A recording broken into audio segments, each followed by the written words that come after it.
Guys, alam nyo ba kung bakit ko nagustuhan tong iPad holder na to?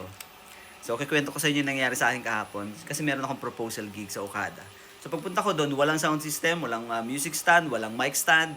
So, ganito, ang nangyari, ito kasi kinakabit ko talaga to sa mic stand. Yan, yung clamp to para to sa mic stand. Walang mic stand, pwede rin to sa silya ha. Yan ang survival setup natin. So, siguradong may silya doon sa tutugtugan nyo. So, ang ginawa ko, meron naman akong ganito. Ayan, ito yung portable ko na pang phone, no? Phone stand. Ayan, so ganyan guys yung ginawa ko.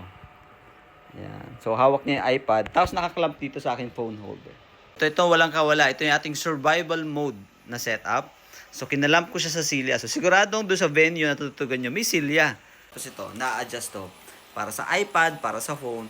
Ayan. Pero mo pagbalik-balik ta rin ha, pag maliit yung phone mo, pag malaki yung iPad mo, so pwede.